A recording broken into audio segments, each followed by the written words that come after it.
हर एक दिन मैं या तो खुद को खतरे में डाल रहा होता हूँ या फिर उसी की तरफ जा रहा होता हूँ। एक बार मैं प्रोफेसर ली की मदद करते हुए लैब केमिकल्स अरेंज कर रहा था और गलती से एक टॉक्सिक गैस बना दी। पूरी क्लास सीधा हॉस्पिटल पहुंच गई। नया रूल बना, स्टूडेंट्स बिना ऑथराइजेशन के केमिकल्स मिक्स नहीं करेंगे। फिर मैंने डॉम के ड्रेन्स अनक्लॉग करने की कोशिश की। बस एक गलती हुई और आधी बिल्डिंग गिर गई। नया रूल बना, स्टूडेंट्स डॉर्मिटोरी ड्रेन्स साफ करने के लिए केमिकल एजेंट्स इस्तेमाल नहीं करेंगे। फिर किसी तरह दीवार पार करके क्लास बंक करने गया और सीधा क्राइम सीन में घुस गया। नया रूल बना, स्टूडेंट्स कैंपस की वॉल्स क्लाइम नहीं करेंगे या रिस्ट्रिक्टेड एरियाज में एंटर नहीं करेंगे। ये सब इसलिए क्योंकि मैं ट्रांसमाइग्रेट होकर पेलियोंटोलॉजी डिपार्टमेंट के इकलौते स्टूडेंट के बॉडी में जागा था। मुझे कैंपस वॉच नाम के कैंपस लाइव स्ट्रीम शो में डाल दिया गया और गलती से एक स्पेशल एबिलिटी ट्रिगर हो गई, कैंपस रूल सिस्टम। हर बार जब मेरी वजह से स्कूल कोई नया रूल ऐड करता, मुझे एक ड्रॉ चांस मिलता। उस दिन के बाद वेस्ट यूनिवर्सिटी की रिडिकुलस रूल बुक 20 रूल्स से बढ़कर 200 हो गई। पूरा कैंपस मुझसे रुकने की भीख मांगने लगा, लेकिन कोई मुझे रोक नहीं सकता था। Free draw chances. हाँ, मैं वो छोड़ने वाला नहीं था। एक दिन प्रोफेसर ली के इंस्ट्रक्शंस फॉलो करते हुए मैं कैंपस के अनडेवलप्ड जोन में सॉइल सैंपल्स कलेक्ट करने गया ताकि अगले हफ्ते की सेडिमेंट्री एनवायरनमेंट एनालिसिस क्लास की प्रिपरेशन हो सके। मैं गाना गुनगुनाते हुए मिट्टी खोद रहा था। तभी एक जोरदार बूम हुआ और मैं गायब। पूरा एरिया आग में उड़ गया और स्कूल सीधा हेवन पहुंच गया। तभी नीचे से एक भारी क्लैंक की आवाज आई जिसने मेरी हथेलियों तक झटका भेज दिया। मार्कस कैमरा लेकर झुकता है। भाई, तूने अभी क्या हिट किया? मैं सिर हिलाता हूँ और शवल से आसपास की लूज डर्ट और डिब्री हटाने लगता हूँ। धीरे धीरे एक कर्व्ड और बुरी तरह कोरोडेड मेटल पीस नजर आने लगता है। मैं नीचे झुककर ध्यान से देखता हूँ। उसका शेप बिल्कुल वैसा था जैसे वॉर मूवीज में दिखने वाले एंटी पर्सनल लैंडमाइंस। और ये स्कूल एक पुराने अबैंडन्ड बैरियल ग्राउंड के ऊपर बना था। क्या सच में यहाँ वॉर एरा रेमनेंट्स दबे हो सकते हैं? मेरा पेट अंदर से बैठ गया। नहीं यार, मैं इतना अनलकी नहीं हो सकता। क्या मैंने सच में एक लैंडमाइन खोद निकाली? तभी मुझे वो सॉन्ग याद आया जो मैं अभी ब्लोइंग थिंग्स अप के बारे में गुनगुना रहा था और एक ठंडी सिहरन धीरे धीरे मेरी रीढ़ में चढ़ गई। मार्कस कई कदम पीछे हट गया। ओ हेल भाई, मेरे साथ मजाक मत कर। मेरी अभी तक पहली गर्लफ्रेंड भी नहीं बनी। इस वक्त लाइव स्ट्रीम के 1000 से ज्यादा व्यूअर्स पूरी तरह पागल हो चुके थे। व्यूअर काउंट +1 नोटिफिकेशंस लगातार स्क्रीन पर फ्लैश हो रहे थे। क्या ये डीन के लिए टीचर्स डे गिफ्ट है? रिलैक्स, वो एंटी टैंक माइन है। इतना छोटा बम्प उसे ट्रिगर नहीं करेगा। मैं बचपन में ग्रेनेड को हैमर की तरह इस्तेमाल करता था। बाद में पता चला वो क्या था तो मेरी सोल ही बॉडी छोड़ने वाली थी। वो कुछ भी नहीं। हमारे गांव में ओल्ड मैन वांग ने अपने घर के बाहर 3 टन्स आर्टिलरी शेल्स दबा रखे थे। उस रोड को मिरेकल हाईवे कहते हैं। मैं मार्कस को इग्नोर करके सीधे पिट में कूद गया और एक छोटी ब्रश से आसपास की मिट्टी साफ करने लगा। थोड़ी देर बाद सॉइल के अंदर से एक नॉब जैसी मेटल शेप बाहर आने लगी। मैंने 1 सेकंड भी वेस्ट नहीं किया और तुरंत प्रोफेसर ली को कॉल लगाया। प्रोफेसर ली, मुझे लगता है मैंने एक लैंडमाइन खोद निकाली है। कैंपस के राइट साइड वाले वेस्टलैंड में हूँ। ऊपर रेज ट्रिगर मैकेनिज्म भी है। उनकी आवाज तुरंत टेंस हो गई। उसे दोबारा टच मत करना, मैं अभी आ रहा हूँ।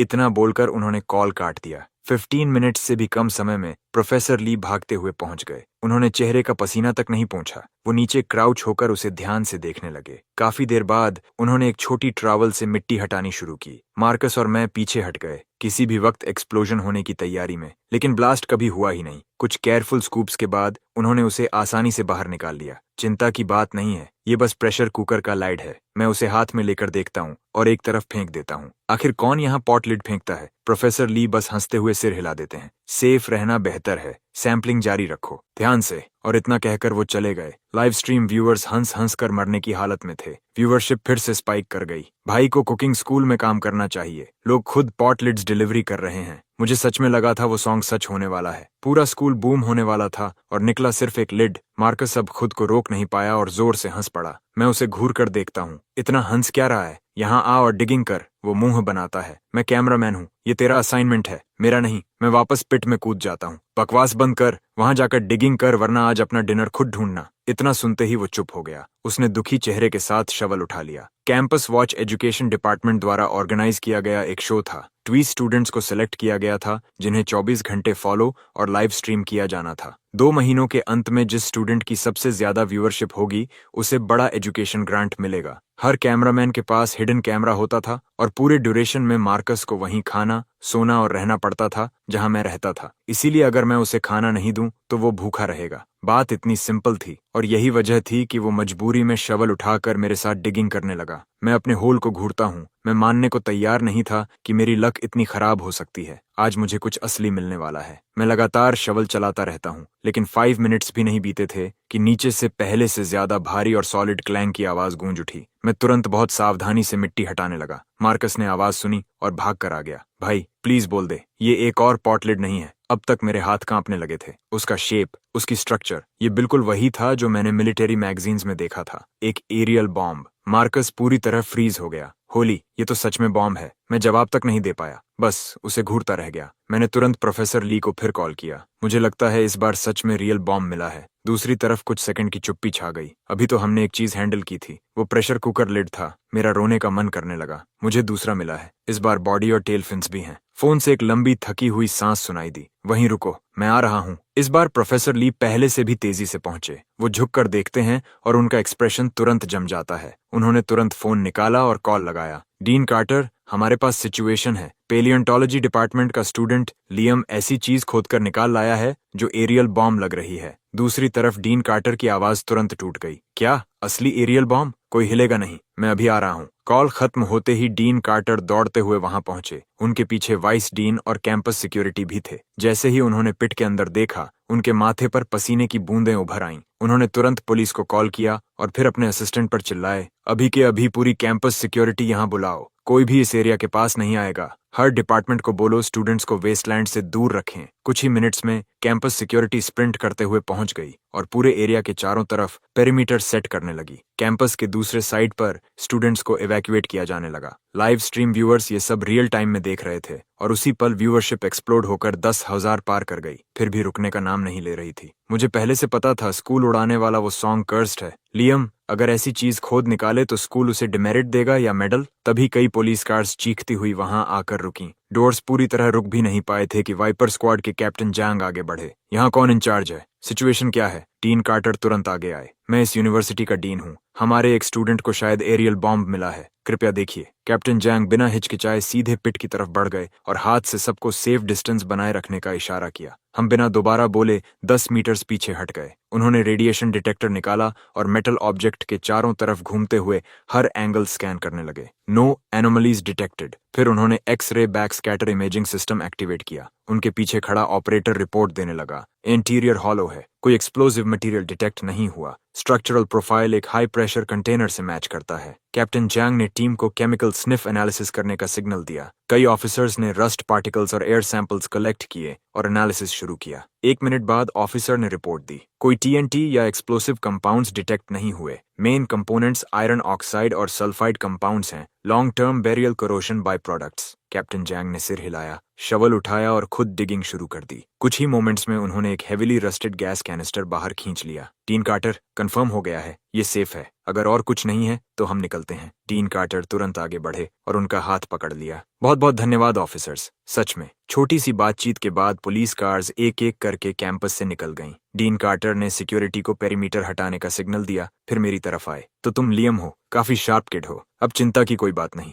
वापस अपने काम पर लग जाओ। पढ़ाई पीछे नहीं रहनी चाहिए। हमारा पेलियोंटोलॉजी प्रोग्राम तुम पर डिपेंड कर रहा है। मैं मुस्कुराने लगा। Thank you Dean Carter. उन्होंने सिर हिलाया और अपनी टीम के साथ चले गए। प्रोफेसर ली भी जाने से पहले रुके और मुझे घूर कर बोले, मुझे सच में लगा था तुम स्कूल उड़ाने वाले हो। फिर उन्होंने लंबी सांस ली। ठीक है, काम जारी रखो, कुछ भी मिले तो मुझे कॉल करना। इतना कहकर वो भी चले गए। मैं उन्हें जाते हुए देखता रहा, फिर वापस पिट की तरफ मुड़ा। नो वे, मैं अब पीछे हटने वाला नहीं हूँ। इतनी बड़ी जमीन में एक भी असली चीज नहीं मिल सकती क्या? आज मैं और ये होल युद्ध करेंगे। मैं हाथ रगड़ता हूँ और फिर से शवल उठाता हूँ, लेकिन मुश्किल से 3 मिनट्स बीते थे कि वही फेमिलियर मेटेलिक क्लैंग फिर गूंज उठी। मैं चिढ़कर भौहें सिकोड़ता हूँ। सीरियसली? इस बार क्या है? Walk, enamel basin? आखिर कौन अपनी पूरी एंसेस्ट्रल किचन यहाँ दबाकर गया है? 2 फॉल्स अलार्म्स के बाद मैंने इरिटेशन में शवल पूरी ताकत से आसपास की मिट्टी में घुसा दी और कई बार उस मेटल ऑब्जेक्ट से टकरा गया। हर डल थड खुले मैदान में तेज गूंजने लगी और तभी अचानक मेरे दिमाग के अंदर एक ठंडी मैकेनिकल वॉइस सुनाई दी। Players continuous death defying behaviour detected, activation conditions met, system binding in progress. अगले ही पल मेरी आंखों के सामने एक ग्लोइंग ब्लू वर्चुअल पैनल प्रकट हो गया। मेरा पूरा शरीर वहीं जम गया। शवल उस मेटल ऑब्जेक्ट से बस कुछ इंचेस दूर था। मैं पैनल को घूरता हूं और मेरा खून जम जाता है। What the 500 kilos aerial bomb containing 300 kilograms of TNT? मुझे याद आया कि अभी मैं उसे बार बार शवल से मार रहा था और मेरे शरीर का हर बाल खड़ा हो गया। अगले ही सेकंड में रियलिटी में वापस आया। मैंने तुरंत मार्कस को पकड़ा जो अभी भी शॉक में खड़ा था और हम भागने लगे। हम तब तक नहीं रुके जब तक कई 100 मीटर्स दूर नहीं पहुंच गए। मार्कस बुरी तरह हाँफ रहा था। भाई अभी क्या हुआ? मैं उसे ग्रिम स्माइल के साथ देखता हूँ। अगर मैं कहूँ कि इस बार सच में रियल एरियल बॉम्ब मिला है तो मानेगा? उसने तुरंत सिर हिला दिया। लाइव स्ट्रीम की व्यूअरशिप लगातार बढ़ रही थी। चैट पूरी तरह जोक्स से भरी हुई थी। लो फिर शुरू हो गया। एक्सप्रेशन तो रियल लग रहा है लेकिन एक कॉलेज स्टूडेंट को एरियल बॉम्ब्स के बारे में क्या पता? खुद ही डर गया होगा। प्राइज क्वेश्चन, इस बार गैस कैनिस्टर निकलेगा या ऑक्सीजन टैंक? मार्कस का चेहरा देखकर मैं खुद पसीने में भीग चुका था। मैंने फिर प्रोफेसर ली को कॉल किया। उनकी आवाज थकी हुई और सपाट थी। लियम अब क्या? मत बोलना कि फिर बॉम्ब मिला है। मेरी आवाज कांप रही थी। प्रोफेसर ली इस बार असली है। 500 कीलो एरियल बॉम्ब। कुछ सेकंड की चुप्पी रही। मैं आ रहा हूँ। उन्होंने तुरंत फोन काट दिया। कुछ ही देर बाद वो दौड़ते हुए पहुंच गए। उन्होंने दूर से एक नजर डाली और उनके चेहरे का रंग उड़ गया। उन्होंने तुरंत डीन कार्टर को कॉल करने की कोशिश की लेकिन किसी ने फोन नहीं उठाया। उनका चेहरा और पीला पड़ गया। उन्होंने सीधे इमरजेंसी सर्विसेज डायल कर दी। ज्यादा देर नहीं लगी और पुलिस कार्स फिर वेस्टलैंड के किनारे आकर रुक गईं। कैप्टन जैंग अभी व्हीकल से उतरे भी नहीं थे कि प्रोफेसर ली तेजी से उनके पास पहुंचे। ऑफिसर्स, आपको दोबारा बुलाने के लिए माफ कीजिए लेकिन इस बार जो मिला है वो सच में एरियल बॉम्ब हो सकता है। कैप्टन जैंग ने गंभीरता से सिर हिलाया और सीधे पिट की तरफ बढ़ गए। उन्होंने कुछ सेकंड्स तक नीचे झुककर देखा, फिर तुरंत सीधा खड़े होकर जोर से हाथ घुमाया। सब लोग 100 मीटर्स पीछे हटो। लेवल 2 सिक्योरिटी पेरीमीटर एस्टैब्लिश करो। हम बिना एक सेकंड गंवाए पीछे भाग गए।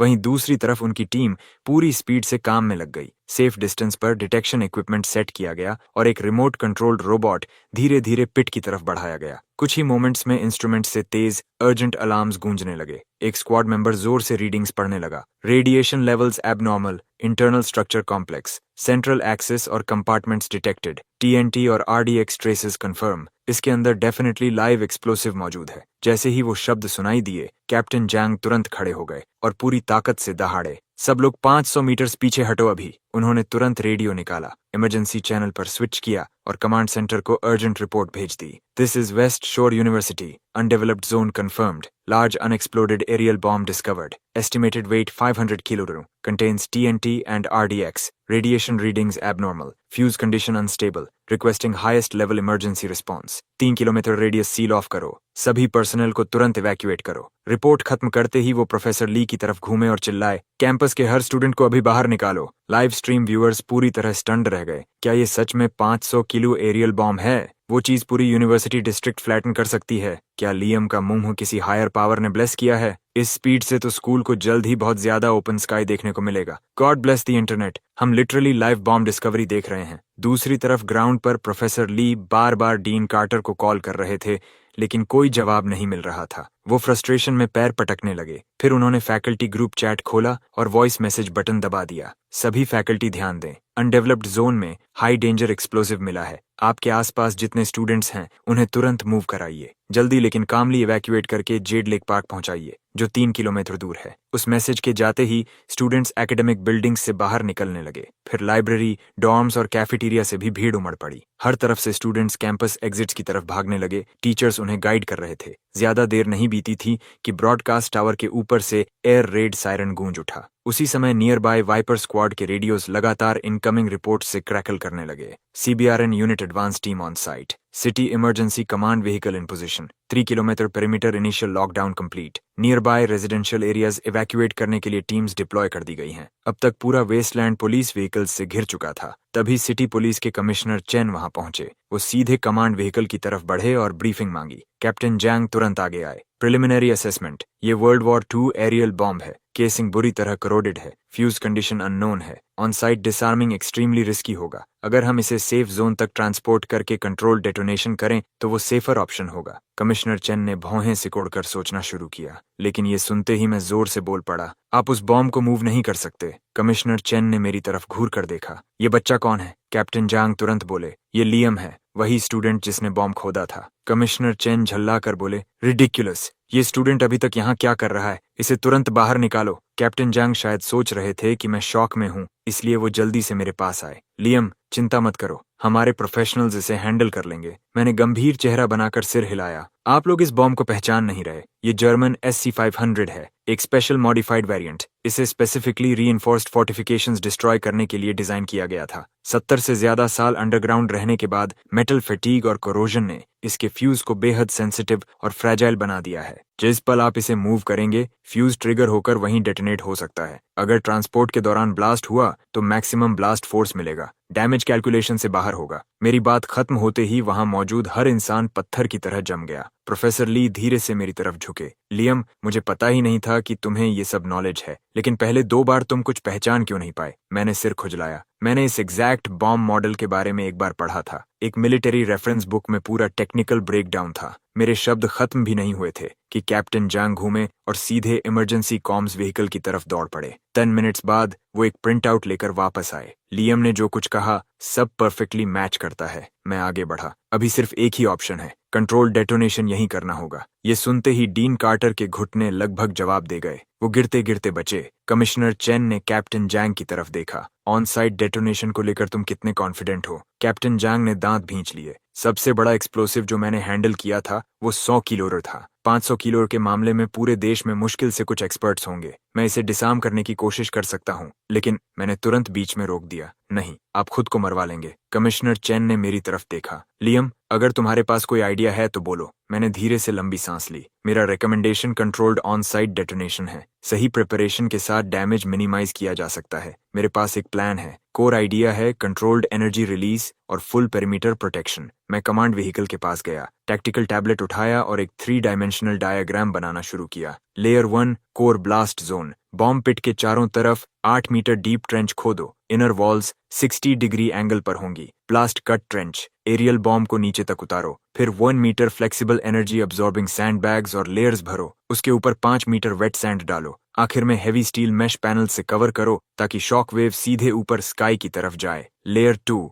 Seismic isolation. 8 मीटर डीप और 3 metre wide ring trench bedrock तक खोदो जो साइज्मिक वेव को आउटवर्ड फैलने से पहले कट ऑफ कर दे। इससे एकेडमिक बिल्डिंग्स को स्ट्रक्चरल डैमेज मिनिमम होगा। लेयर 3 शॉक वेव और फ्रैगमेंटेशन कंट्रोल। आउटर ट्रेंच के चारों तरफ 200 टन सैंडबैग्स और वाटर बैरियर स्टैक करो। ये शॉक वेव अब्सॉर्ब करेंगे और रेडियो एक्टिव डस्ट ट्रैप करेंगे। और जब इमल्शन एक्सप्लोसिव चार्जेस प्लेस करो तो ध्यान रहे प्राइमरी ब्लास्ट फोर्स ऊपर स्काई की तरफ डायरेक्ट हो। पूरा एरिया अचानक साइलेंस में डूब गया। हर इंसान मुझे ऐसे घूर रहा था जैसे मैं किसी साइंस फिक्शन फिल्म से बाहर निकल कर आया हूँ। कैप्टन जैंग ने जोर से अपनी थाई पर हाथ मारा और एक्साइटमेंट में चिल्ला उठे, ये लड़का जीनियस है। ये प्लान काम करेगा। ये ब्लास्ट मैकेनिक्स, स्ट्रक्चरल इंजीनियरिंग और साइज्मिक कंट्रोल डिफेंस सिस्टम्स का परफेक्ट इंटीग्रेशन है। इसकी थिंकिंग मिलिट्री ग्रेड लेवल की है। कमिश्नर चेन ने बिना एक सेकंड गंवाए फैसला सुना दिया। हम यही प्लान फॉलो करेंगे। हमारे पास जितने भी इंजीनियरिंग रिसोर्सेज हैं सब मोबिलाइज करो। प्रोटेक्शन सिस्टम जितनी जल्दी हो सके बिल्ड करो। ऑर्डर जाते ही वेस्ट शोर यूनिवर्सिटी पूरा का पूरा फुल स्केल कंस्ट्रक्शन साइट बन गया। हर तरफ मशीन्स, इंजीनियर्स और इमरजेंसी टीम्स दौड़ रही थीं। 3 आवर्स बाद कैप्टन जैंग मेरे पास आए और रिपोर्ट दी, all systems ready. Commissioner Chen ने तुरंत इवैक्यूएशन ऑर्डर दे दिया। मैं मेन ग्रुप के साथ जेड लेक पार्क की तरफ निकल गया जो 3 किलोमीटर दूर था। कमिश्नर चेन ने धीरे से अलर्ट सायरन एक्टिवेट किया। उसकी पियर्सिंग आवाज पूरे पार्क में गूंज उठी। अगले ही पल वेस्ट शोर यूनिवर्सिटी की दिशा से एक मैसिव ब्लास्ट हवा को चीरता हुआ उठा। एक जायंट मशरूम क्लाउड आसमान में जा घुसा। एक्सप्लोजन पल भर में खत्म हो गया। किस्मत अच्छी थी कि हम काफी दूर थे। बस मिट्टी और पत्थरों के छोटे टुकड़े हमारी तरफ गिरे। कोई घायल नहीं हुआ। जब शुरुआती केओस शांत हुआ तो हर चेहरे पर वही एक्सप्रेशन था, प्योर एग्जॉस्टेड रिलीफ। तभी कमांड व्हीकल के अंदर से आवाज आई। शॉकवेव पीक प्रोजेक्टेड रेंज के अंदर रही। एकेडमिक बिल्डिंग्स में स्ट्रक्चरल वाइब्रेशन सेफ्टी थ्रेशोल्ड से नीचे है। रेडिएशन थोड़ी देर स्पाइक हुई थी लेकिन अब नॉर्मल पर लौट रही है।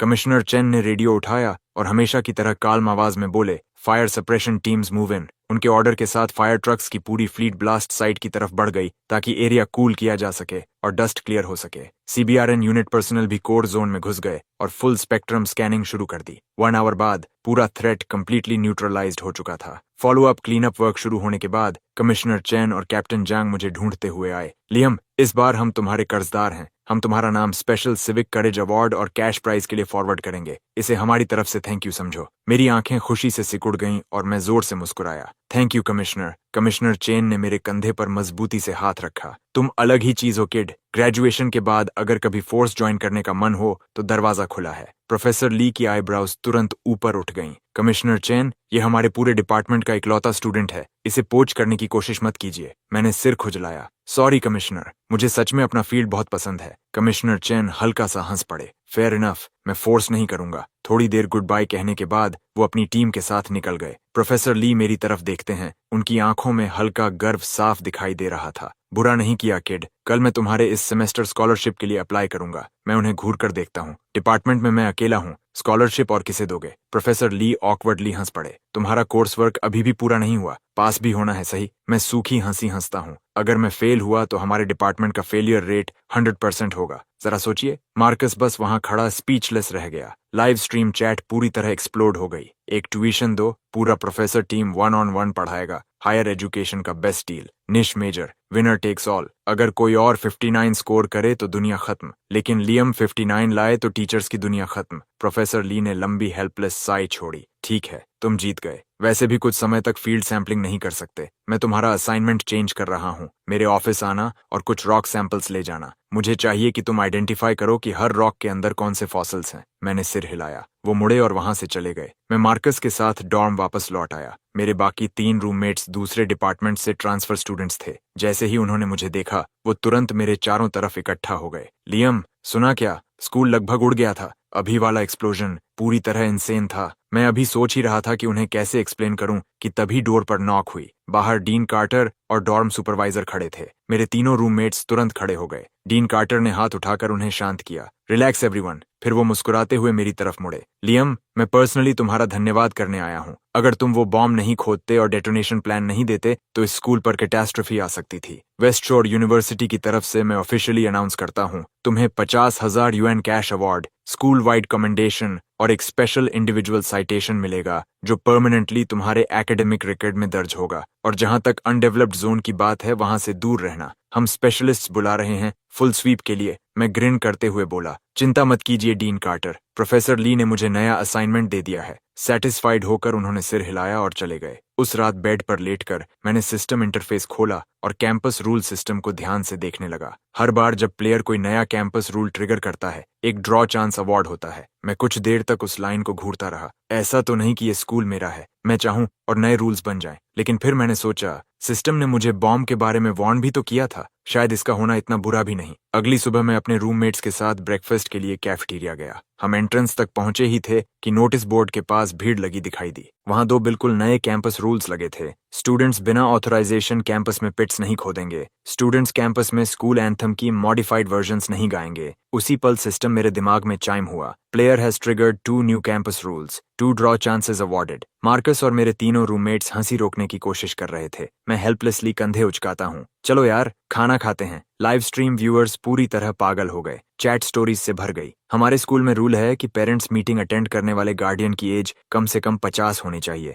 क्योंकि एक लड़की अपने 27 साल के भाई को गार्डियन बनाकर लाई थी और वो होम रूम टीचर के साथ भाग गया जो प्रिंसिपल की बेटी निकली। हमारे स्कूल में आउटसाइड फूड अलाउड नहीं, ट्रैश कैंस में ट्रैश डालना मना है और बाथरूम्स में पेपर रखना मना है। हर रिडिकुलस रूल के पीछे एक कहानी होती है, हर एक के पीछे। हमारे स्कूल में डेटिंग अलाउड है, लेकिन पार्टनर इंसान होना चाहिए। ब्रेकफास्ट के बाद मैं सीधे प्रोफेसर ली के ऑफिस पहुंच गया। मैंने नॉक किया, कोई जवाब नहीं आया। मैं सीधा अंदर चला गया। ऑफिस खाली था। मार्कस धीरे से बोला, शायद हमें वेट करना चाहिए। मैंने आंखें घुमाई। किस बात का वेट? मैं ऑफिस में हर जगह तलाश करने लगा, लेकिन कहीं भी रॉक सैंपल्स नहीं दिखे। तभी मेरी नजर पास रखे एक टेम्परेचर कंट्रोल्ड कैबिनेट पर पड़ी। उसके अंदर कई डार्क और चंकी ऑब्जेक्ट्स रखे थे और सामने वार्निंग लेबल चिपका था, डेंजर, डू नॉट टच। मैं तुरंत ग्रिन करने लगा। फाइनली मिल गए। उन्हें इतनी अंदर क्यों छुपाकर रखा गया था? मैं कैबिनेट खोलता हूँ। अंदर 3 अजीब आकार के पत्थर रखे थे, हर एक फोम पैडिंग पर टिका हुआ। मैं उनमें से एक को हल्का सा थपथपाता हूँ। हाँ, यही वाले होंगे, लेकिन ये तो बहुत बड़े हैं। मैं अंदर की चीज को कैसे स्टडी करूंगा? फॉसिल्स देखने के लिए मुझे इन्हें तोड़ना पड़ेगा। मैं कुछ सेकंड सोचता हूँ, फिर मार्कस को बुलाता हूँ। हम उन पत्थरों को बास्केटबॉल कोर्ट के एक कोने तक ले जाते हैं। फिर मैं कल वाले बॉम्ब साइट पर वापस जाता हूँ और वहां से एक स्लेज हैमर उठा लाता हूँ। मैं हैंडल को कसकर पकड़ता हूँ, पूरा जोर लगाकर पत्थर पर वार करता हूँ। 2 वार। पत्थर जरा भी नहीं हिलता। मैं धीरे से सांस लेता हूँ, स्लेज हैमर को सिर के ऊपर तक उठाता हूँ और पूरी ताकत से नीचे मारता हूँ। पत्थर फट जाता है। वो दर्जनों रेजर शार्प टुकड़ों में विस्फोट होकर हर दिशा में उड़ जाता है। स्लेज हैमर मेरे हाथों से छूटकर जमीन पर जा गिरता है। क्या ये तो फॉसिल होना चाहिए था। तभी मार्कस जमीन की तरफ इशारा करके चिल्लाता है, जमीन ये फट रही है। मेरी आंखें चौड़ी हो जाती हैं। नहीं हो सकता, उस चीज ने ग्रेनेड की तरह इम्पैक्ट किया था। मार्कस मुश्किल से निगलता है, भाई क्या प्रोफेसर ली सच में तुमसे नफरत करते हैं? मैं उसे घूरता हूँ, तू क्या बोल रहा है? मैं आखिरी बचे पत्थर को सेट करता हूँ और इस बार कंट्रोल्ड फोर्स से हैमर नीचे मारता हूँ। फिर से धमाके जैसी आवाज गूंजती है। इस बार जमीन में आधा मीटर चौड़ा छेद साफ बन जाता है। नीचे कहीं बहुत गहराई से ठंडी और नम हवा ऊपर उठती है। लाइव स्ट्रीम देखने वाले पूरी तरह स्टन्ड हैं। व्यूअरशिप फिर एक्सप्लोड कर जाती है। कल ये लाइव एरियल बॉम्ब से निपट रहा था, आज इसके पत्थर लिटरली एक्सप्लोड हो रहे हैं। ये आदमी तो मौत को स्पीड रन कर रहा है। मेरे पास भी एक क्लासमेट था बिल्कुल ऐसा। आखिर में बहुत शांति से गया। पहली बार किसी को हैमर से पत्थर डेटोनेट करते देखा है। क्या ये जायंट स्नैप पॉप फायरवर्क्स हैं या क्या? मैं मुश्किल से निगलता हूँ। मेरा दिमाग पूरी तरह ब्लैंक हो चुका है। कौन सा फॉसिल शेप्ड चार्ज की तरह एक्सप्लोड करता है? और वो होल उसका तल तक दिखाई नहीं दे रहा। अभी जो अवार्ड मनी मिली है शायद वो भी इसे कवर नहीं कर पाएगी। मैं तुरंत प्रोफेसर ली को कॉल करता हूँ। वो फोन उठाते हैं और पीछे से उनके आराम से चाय पीने की आवाज आती है। ओह लियम, मैंने फॉसिल सैंपल्स तुम्हारे डॉर्म रूम में छोड़ दिए हैं, वापस जाकर देख लेना। मैं जम जाता हूँ। रुको, फॉसिल्स आपके ऑफिस वाले टेम्परेचर कैबिनेट में नहीं थे? प्रोफेसर ली की आवाज तुरंत बदल जाती है। मुझे मत बताना कि तुमने वो कैबिनेट खोला। मैं दर्द भरी हंसी छोड़ता हूँ। हाँ, वो तेज सांस खींचते हैं। तुमने क्या किया? मैं लगभग रो पड़ता हूँ। आपने ये क्यों नहीं बताया कि उसे छूना नहीं है? मुझे लगा वही सैंपल्स हैं। मैं उन्हें बाहर ले आया। प्रोफेसर ली की आवाज अचानक ऊंची हो जाती है। मुझे ये मत कहना कि तुमने उन्हें एक्टिवेट कर दिया। मैं धीरे से कहता हूँ, हाँ। अब उनकी आवाज कांप रही थी। तुम ठीक हो? वो हाई प्रेशर सील्ड रॉक्स हैं, हल्का सा इम्पैक्ट होते ही इंस्टेंटली एक्सप्लोड कर जाते हैं। मैं उन्हें टेम्परेचर कैबिनेट में कंडीशंस कंट्रोल करने और ट्रिगरिंग रोकने के लिए रखता हूँ। क्या तुम खुद को मरवाना चाहते हो? मैं मुंह फुलाता हूँ। मैं ठीक हूँ, बस मैंने उन्हें स्लेज हैमर से कुछ बार मारा था। प्रोफेसर ली पूरी तरह चुप हो जाते हैं। मेरी पूरी जिंदगी में किसी ने भी मेरे ऑफिस को इस तरह नहीं खंगाला, कोई नहीं, सिवाय तुम्हारे। कार्मा सच में होती है ना? मैं बेबस होकर कंधे उचकाता हूँ। कार्मा है या नहीं पता नहीं, लेकिन स्पोर्ट्स कोर्ट में अब एक जायंट होल बन चुका है। जब डीन कार्टर पूछेंगे कि क्या हुआ, तो मैं कह दूंगा कि आपने मुझे यहाँ एक्सपेरिमेंट्स करने भेजा था। प्रोफेसर ली पूरी तरह हिल जाते हैं। क्या तुम अभी सीरियस हो? उन रॉक्स में इतनी ताकत नहीं होनी चाहिए थी। मैं आंखें घुमाता हूँ। यकीन नहीं है? खुद आकर देख लीजिए। उनकी आवाज अचानक अर्जेंट हो जाती है।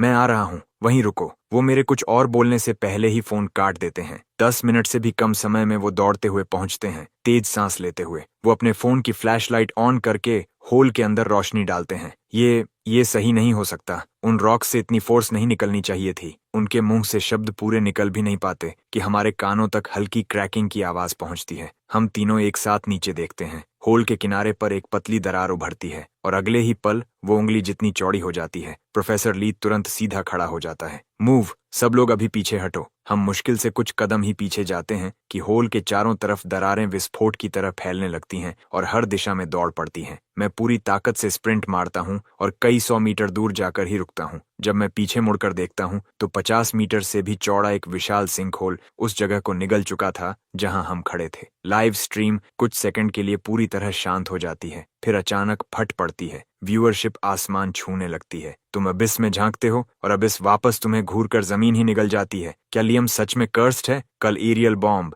आज स्पोर्ट्स कोर्ट कोलैप्स। ये स्कूल अभी तक खड़ा कैसे है? हम सावधानी से कोलैप्स्ड जोन के किनारे वापस जाते हैं और अंदर झांकते हैं। लगभग 30 मीटर गहरा पिट। नीचे से लगातार तेज बहते पानी की आवाज आ रही है। एक मोटा टूटा हुआ पाइप ऊपर की तरफ पानी उछाल रहा था। तभी मेरे दिमाग में सिस्टम की आवाज गूंजती है। Large scale geological collapse event detected. Environmental data analysis module activated. Geological scan complete. Collapse zone के नीचे एक विशाल अंडरग्राउंड कैविटी मौजूद है। Cause piping erosion. Main underground water supply pipe 3 साल पहले धीरे धीरे लीक होना शुरू हुआ था। इस एरिया की foundation fill loose sandy clay से बनी थी जिसे कहीं और से लाया गया था। लगातार लीकिंग ने धीरे धीरे फाइन सॉइल पार्टिकल्स को बहा दिया, जिससे नीचे एक मैसिव अंडरग्राउंड कैविटी बन गई। अचानक सब कुछ समझ में आ जाता है। कोई हैरानी नहीं कि जमीन इतनी आसानी से धंस गई। नीचे से तो सब पहले ही खोखला हो चुका था। प्रोफेसर ली सिंकहोल को घूरते हुए बड़बड़ाते हैं, लियम, जब डीन कार्टर यहाँ पहुंचे तो थोड़ा कम लियम बनने की कोशिश करना।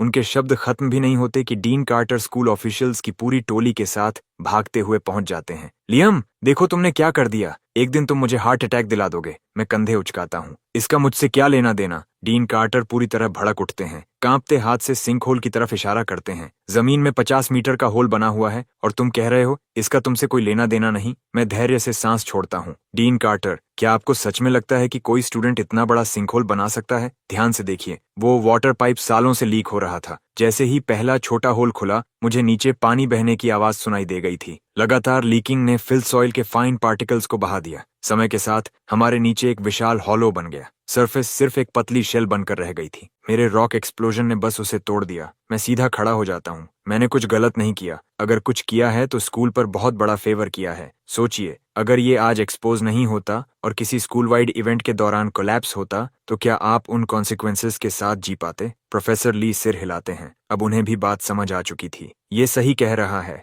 एक सिविल इंजीनियरिंग प्रोफेसर की नज़र से देखूं तो एनालिसिस बिल्कुल सही है। डीन कार्टर लंबी धीमी सांस लेते हैं। लियम, मैं माफी चाहता हूँ। अभी मेरा टोन गलत था। पर्सनल मत लेना। मैं तुम्हें डिनर पर ले चलता हूँ और कल वाले अवार्ड में एक्स्ट्रा 20,000 भी जोड़ दूंगा। मैं पलकें झपकाता हूँ। डीन कार्टर, आप बहुत जेनरस हैं। स्कूल का ध्यान रखना तो मेरा काम है। वैसे डिनर की जगह मैं सिर्फ कैश ले सकता हूँ क्या? पूरी क्राउड अचानक चुप हो जाती है। डीन कार्टर बस ऑकवर्डली सिर हिलाकर मान जाते हैं। तभी पुलिस व्हीकल्स की एक लाइन सीन पर आकर रुकती है। सबसे आगे फेमिलियर चेहरा, कमिश्नर चेन। वो 50 मीटर सिंकहोल को देखते ही तेज सांस छोड़ते हैं, फिर डीन कार्टर से हाथ मिलाते हैं। मुझे कहना पड़ेगा डीन कार्टर, इस कैंपस के नीचे जो भी चल रहा है, ऐसा लगता है जैसे खास मुझे टेस्ट करने के लिए बनाया गया हो। जब उन्हें पता चलता है कि सिंकहोल फिर से मुझसे जुड़ा है, वो रेजिग्नेशन भरी नजर से मेरे कंधे पर हाथ रखते हैं। लियम, हमारे डिपार्टमेंट के एनुअल परफॉर्मेंस टारगेट्स एक कॉलेज स्टूडेंट की वजह से टूटने वाले हैं। मैं ऑकवर्ड हंसी हंसता हूँ। इस बार सच में मेरी गलती नहीं है। कमिश्नर चेन बहस नहीं करते,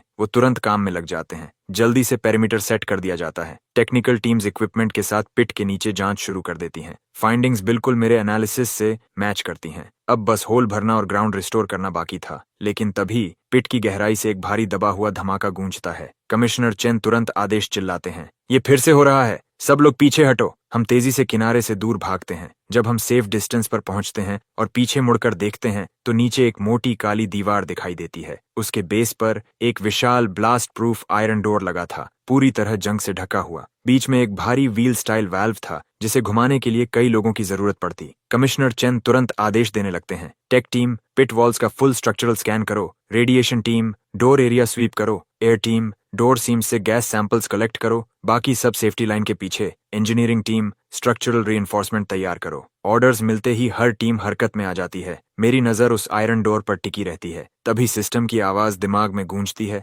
target structure analysis complete, large scale civil defence shelter constructed between the late 1960s and early 1970s, specific geopolitical climate और न्यूक्लियर थ्रेट के जवाब में बनाया गया। ओरिजिनली एक क्लासिफाइड गवर्नमेंट यूनिट का हिस्सा था। बाद में यूनिट रिलोकेट हो गई, रिकॉर्ड्स में गैप आया और ये साइट भुला दी गई। फिर इसे फिल सॉइल से ढक दिया गया और आखिर में यूनिवर्सिटी इसके ऊपर बना दी गई। अचानक सब कुछ समझ में आ जाता है। मैं गला साफ करता हूँ। ये शायद सिविल डिफेंस शेल्टर है। मैंने इनके बारे में पढ़ा है। न्यूक्लियर थ्रेट ईरा के दौरान पूरे देश में ऐसे शेल्टर्स बनाए गए थे। समय के साथ कई बस भुला दिए गए। उस आर्च्ड ब्लास्ट डोर और थिक कंक्रीट वॉल्स को देखिए। ये 60s और 70s की सिविल डिफेंस कंस्ट्रक्शन की क्लासिक फीचर्स हैं। सब लोग सोचते हुए सिर हिलाते हैं, लेकिन कमिश्नर चेन भौहें सिकोड़ते हैं। इतना बड़ा शेल्टर और किसी को इसके बारे में पता नहीं? मैं हल्की मुस्कान देता हूँ। अगर ये क्लासिफाइड प्रोजेक्ट था तो बस एक लॉस्ट फाइल ही काफी है इसे इतिहास से मिटाने के लिए। प्रोफेसर ली की सांसें तेज हो जाती हैं। अगर ये सच है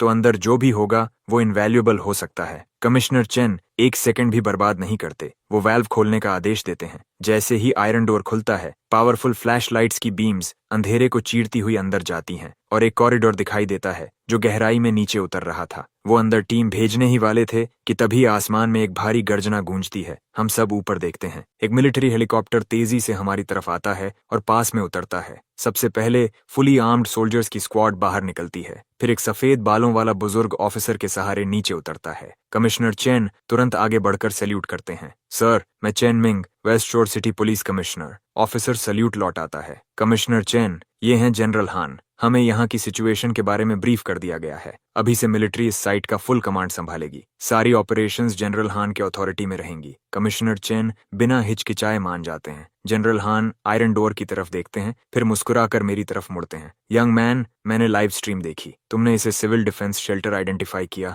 इम्प्रेसिव। मेरे साथ नीचे चलो। और बस ऐसे ही वो डोर के अंदर आगे बढ़ जाते हैं। दर्जनों पावरफुल फ्लैश लाइट्स कॉरिडोर को दिन की तरह रोशन कर देती हैं। पैसेज के दोनों तरफ बंद डोर्स की कतार लगी हुई थी। कमिश्नर चेन एक डोर धीरे से खोलते हैं। अंदर पीले पड़े डॉक्यूमेंट्स हर तरफ बिखरे हुए थे। एक हिस्ट्री प्रोफेसर कैजुअली एक पेपर उठाता है, फिर अचानक जम जाता है। ये न्यूक्लियर वेपन्स रिसर्च डॉक्यूमेंट्स हैं। कमिश्नर चेन एक डॉक्यूमेंट लेकर देखते हैं। जनरल हान, ये तो क्लासिफाइड होना चाहिए, सही? जनरल हान का एक्सप्रेशन पढ़ना मुश्किल था। अब नहीं, मैं बस नहीं चाहता था कि इन्हें भुला दिया जाए। कमिश्नर चेन तुरंत अपने ऑफिसर्स को बुलाते हैं। इस रूम की हर चीज सिक्योर करो, स्पेशलिस्ट्स आने तक कुछ मत छूना। हम आगे बढ़ते हैं और कई दूसरे रूम्स चेक करते हैं। कुछ में पुराने रेडियो इक्विपमेंट और टेलीफोन स्विच बोर्ड्स रखे थे। कुछ बंक रूम्स थे जहां फ्लोर पर डॉक्यूमेंट्स बिखरे पड़े थे। ये साफ था कि यहां से जाने वाले लोग बहुत जल्दबाजी में निकले थे। हम 2 और लेवल्स नीचे उतरते हैं। एक चौड़ा हॉल कई आर्च्ड टनल एंट्रेंसेस में बंट जाता है। हम एक रास्ता चुनते हैं और आखिर तक पहुंचकर एक आर्मरी खोज लेते हैं। एक टेक्नीशियन आयरन डोर खोलता है। अंदर विशाल स्टोरेज स्पेस के बाएं तरफ दर्जनों टाइप 56 सेमी ऑटोमेटिक राइफल्स और टाइप 54 सब मशीन गन्स रखी थीं। बीच में वुडन क्रेट्स एम्यूनिशन से भरे पड़े थे। उनके पास टाइप 67 ग्रेनेड्स का छोटा पहाड़ जमा था। दाईं तरफ रॉकेट राउंड्स की कतारें परफेक्टली सजी हुई थीं। एक यंग ऑफिसर धीमी सांस छोड़ता है। यहाँ की फायर पावर पागलपन है। मेरा शरीर ठंडा पड़ जाता है। कल का एरियल बॉम्ब ही मेरी एक्सपेक्टेशन से बाहर था, लेकिन अगर ये पूरा आर्मरी उड़ गया तो पूरी यूनिवर्सिटी का नामो निशान मिट जाएगा। लाइव स्ट्रीम व्यूअर्स पूरी तरह पागल हो जाते हैं। व्यूअरशिप फिर से आसमान छूने लगती है। ये तो लिटरली मेरा ड्रीम अपोकलिप्स बंकर है, पूरी तरह आर्म्ड। कितने भी ज़ॉम्बीज आ जाएं कोई फर्क नहीं पड़ता। अगर पुराने वॉर ड्रामास वाला लेजेंडरी जनरल इस जगह तक पहुंच जाता तो लोग स्टैच्यू ऑफ लिबर्टी हटाकर उसकी गर्लफ्रेंड की स्टैच्यू लगा देते। कमिश्नर चेन की आवाज एक्साइटमेंट को काट देती है। सब कुछ डॉक्यूमेंट करो, हर चीज की फोटोज लो, कोई कुछ टच नहीं करेगा। जनरल हान चुपचाप सब देख रहे थे, जैसे ये जगह उन्हें दशकों पुरानी यादों में वापस खींच रही हो। हम आर्सेनल छोड़कर जनरल हान के पीछे और नीचे सबसे निचले रिसर्च जोन की तरफ बढ़ते हैं। हम मटेरियल्स एनालिसिस लैब और डेटा रिकॉर्ड्स रूम से गुजरते हैं। दोनों रेयर और इरिप्लेसेबल डॉक्यूमेंट्स से भरे पड़े थे। दशकों पहले ऐसी फाइंडिंग्स दुनिया को हिला देती, अब वो सिर्फ हिस्ट्री के आर्टिफैक्ट्स बन चुके थे। हम रिसर्च जोन के सबसे गहरे हिस्से तक पहुंचते हैं, जहां एक भारी मेटल डोर आगे का रास्ता रोक रहा था। उस पर एयर टाइट वाल्व और कम्प्लेक्स मैकेनिकल लॉक लगा था। डोर पर रेडिएशन वार्निंग सिंबल बना था। एक tech officer radiation detector door के गैप के पास ले जाता है। मशीन अचानक तेज चीख जैसी आवाज निकालती है। रेडिएशन लेवल सेफ लिमिट्स से बहुत ऊपर थे। कमिश्नर चेन बिना एक सेकंड गंवाए सबको पीछे हटने का आदेश देते हैं। यहाँ तक कि जनरल हान का एक्सप्रेशन भी बदल जाता है। सिर्फ 2 ऑफिसर्स फुल प्रोटेक्टिव सूट्स में वहीं रुकते हैं। वो हाइड्रोलिक ब्रीचिंग टूल्स उठाकर डोर को फोर्स से खोलते हैं। अंदर 2.5 मीटर लंबा न्यूक्लियर डिवाइस रखा था। शॉक प्रोसेस करने का मौका तक किसी को नहीं मिलता। हर कोई तुरंत मुड़ता है और पूरी ताकत से एग्जिट की तरफ भागता है। हम तब जाकर सांस लेते हैं जब सिंक होल के बॉटम तक वापस पहुंच जाते हैं। कमिश्नर चेन तुरंत आदेश देते हैं, सिंक होल एंट्रेंस सील करो। सारे नॉन एसेंशियल पर्सनल को 1 किलोमीटर रेडियस से इवैक्यूएट करो। CBRN डिवीजन और न्यूक्लियर एनर्जी अथॉरिटी को अलर्ट करो। अभी सीन तुरंत कैओस में बदल जाता है। आखिर जब सबकी सांसें थोड़ी नॉर्मल होती हैं, जनरल हान लंबी सांस छोड़ते हैं। सब शांत रहो, नीचे वाली चीज एक्सप्लोड नहीं करेगी। वो इनकम्प्लीट न्यूक्लियर डिवाइस है। उस समय उन्हें पहले ही पता चल गया था कि ये सस्टेन्ड चेन रिएक्शन नहीं कर सकता। ये ड्यूड है, नहीं तो उसे यहाँ कभी नहीं छोड़ा जाता। उनके शब्द टेंशन को थोड़ा कम जरूर करते हैं। कमिश्नर चेन डीन कार्टर को ढूंढते हैं। अनफिनिश्ड न्यूक्लियर डिवाइस से पोटेंशियल रेडिएशन लीक रिस्क है। तुरंत कैंपस के बाकी पर्सनल को इवैक्यूएट कराइए। डीन कार्टर का चेहरा हरा पड़ चुका था। वो तुरंत ऑर्डर्स देना शुरू कर देते हैं। एयर रेड सायरन एक बार फिर पूरे कैंपस में गूंज उठती है। कुछ ही मिनटों में कैंपस फिर से कल जैसा दिखने लगता है। स्टूडेंट्स ऑर्डरली लाइंस में टीचर्स के साथ बाहर निकलने लगते हैं। कुछ देर बाद मिलिट्री व्हीकल्स, CBRN ट्रक्स और इंजीनियरिंग यूनिट्स लगातार आने लगते हैं। कुछ घंटों बाद टॉप इमरजेंसी स्पेशलिस्ट्स की टीम असेसमेंट खत्म करके टेम्पररी कमांड पोस्ट में बहस शुरू कर देती है। सफेद बालों वाला सीनियर एक्सपर्ट मेज पर हाथ मारता है। पहले यहीं शील्डिंग लेयर बनाते हैं, उसे प्रॉपरली सील करो, फिर मूव करेंगे। गोल्ड रिम्ड ग्लासेस पहने मिडिल एज्ड एक्सपर्ट तुरंत खड़ा हो जाता है। हैवी इक्विपमेंट नीचे नहीं जा सकता, मैनुअल हैंडलिंग लोगों की जान के साथ गैम्बल होगा। कोई हेलीकॉप्टर से एयरलिफ्ट करने का सुझाव देता है। सीनियर एक्सपर्ट तुरंत उसे रोक देता है। क्या तुम पागल हो? अगर वो हवा में एक्सप्लोड हो गया तो कई किलोमीटर्स तक सब कुछ रबल बन जाएगा। सेकंड धीरे धीरे बीतते रहते हैं। बहस पूरी तरह डेड एंड पर पहुंच चुकी थी। मैं गला साफ करता हूँ। शायद हम रेल सिस्टम इस्तेमाल कर सकते हैं। रूम में मौजूद हर इंसान तुरंत मेरी तरफ मुड़कर देखता है। सभी एक्सपर्ट्स के चेहरे पर एक ही एक्सप्रेशन था, प्योर स्केप्टिसिज्म। जनरल हान मेरी तरफ देखते हैं। यंग मैन, जो सोच रहे हो खुलकर कहो, यहाँ कोई रॉन्ग आंसर नहीं है। मैं सिर खुजलाता हूँ। जब हम अंदर गए थे तब मैंने ध्यान दिया, शेल्टर एंट्रेंस से लेकर डिवाइस चेंबर तक सिर्फ 2 छोटे स्टेयरकेस सेक्शंस हैं, लेकिन बाकी कॉरिडोर लगभग पूरा स्ट्रेट और लेवल है। हम पूरे पैसेज में मॉड्यूलर लाइटवेट रेल्स बिछा सकते हैं, फिर व्हील्स वाला एक custom heavy duty shock proof shielded transport container बनाएंगे। विंच की मदद से खाली कंटेनर को अंदर भेजा जाएगा। उसके बाद remote hydraulic lateral transfer system से न्यूक्लियर डिवाइस को साइडवेज स्लाइड करके कंटेनर के अंदर डालेंगे। पूरा प्रोसेस हॉरिजॉन्टल रहेगा, कोई टिल्टिंग नहीं, कोई जोल्टिंग नहीं, पूरा कंट्रोल रहेगा। फिर कंटेनर को सील करके रेल्स के जरिए बाहर सरफेस तक विंच से खींच लेंगे। ऊपर एक lead lined heavy transport vehicle तैयार रहेगा। इससे फिजिकल शॉक और रेडिएशन लीकेज दोनों से मैक्सिमम प्रोटेक्शन मिलेगी। मेरे खत्म करते ही जनरल हान स्टन्ड एक्सपर्ट्स की तरफ मुड़ते हैं। आप सबका क्या कहना है? व्हाइट हेयर्ड एक्सपर्ट अपने ग्लासेस ठीक करते हैं। ये अप्रोच बेहद क्लेवर है। सेफ्टी और प्रैक्टिकलिटी दोनों का परफेक्ट बैलेंस है। बाकी एक्सपर्ट्स भी सहमति में सिर हिलाने लगते हैं। जनरल हान बिना एक सेकंड गंवाए फैसला सुना देते हैं। हम लियम के प्लान के साथ जाएंगे। मटेरियल्स और इक्विपमेंट तुरंत मूव करो, अभी। कमिश्नर चेन तुरंत एक्शन में लग जाते हैं। लाइव स्ट्रीम व्यूअर्स पूरी तरह स्पीचलेस हो चुके थे। व्यूअरशिप फिर से एक्सप्लोड करती है। एक और मैसिव वेव। क्या ये सच में रियल है? मैं यहाँ एंटरटेनमेंट देखने आया था, न्यूक्लियर एक्सपर्ट्स को आउटथिंक करते हुए किसी स्टूडेंट को नहीं। जिस प्रॉब्लम पर न्यूक्लियर स्पेशलिस्ट्स अटक गए, उसे एक कॉलेज स्टूडेंट ने सॉल्व कर दिया। लियम किसी और ही लेवल पर है। कल एरियल बॉम्ब सोल्यूशन पागलपन था, आज न्यूक्लियर डिवाइस सिचुएशन सॉल्व कर दी। इसे चाहे पसंद हो या नहीं, कोई ना कोई एजेंसी इसे रिक्रूट जरूर करेगी। मैं तो ये स्ट्रीम अपने पेरेंट्स को फील गुड कंटेंट दिखाने लाया था। यहाँ ये आदमी हर दूसरे किड को एवरेज बना रहा है। सच में डिमोरलाइजिंग है। स्ट्रीम पूरी तरह केओस और एक्साइटमेंट में डूब चुकी थी। स्ट्रीम के बाहर ऑपरेशन पूरी स्पीड पर चल रहा था। 2 घंटे बाद सब कुछ तैयार हो जाता है। ऑपरेशन का सबसे डेंजरस फेज शुरू होता है। हर आंख मॉनिटर पर टिकी हुई थी। कोई सांस लेने की हिम्मत तक नहीं कर रहा। सब देखते हैं कैसे न्यूक्लियर डिवाइस को धीरे धीरे inch by inch transport container के अंदर स्लाइड किया जा रहा है। आखिर जब कंटेनर पूरी तरह सील हो जाता है, मोटर उसे स्टेडिली रेल्स के ऊपर सरफेस की तरफ खींचना शुरू करती है। हर किसी की तनाव भरी निगाहों के बीच कंटेनर स्मूथली सिंकहोल के बेस तक पहुंच जाता है। फिर हाइड्रोलिक लिफ्ट प्लेटफॉर्म कंटेनर को प्रिसीजन के साथ लीड लाइन्ड यूनिट में नीचे उतारता है। फाइनल सील लॉक होते ही एक टेक ऑफिसर खड़ा होकर रिपोर्ट देता है, सारे रेडिएशन लेवल्स नॉर्मल पर वापस आ गए हैं। उसके शब्द खत्म होते ही पूरा साइट चीयर्स से गूंज उठता है। बाद में कम्बैट इंजीनियर्स उसी कंटेनर में न्यूक्लियर डिवाइस को बाहर ट्रांसपोर्ट करते हैं। हेरिटेज अथॉरिटी के लोग सारे क्रिटिकल डॉक्यूमेंट्स कलेक्ट कर लेते हैं। काम रात 8 बजे के बाद तक चलता रहता है। तब जाकर सिविल डिफेंस शेल्टर पूरी तरह क्लियर होता है।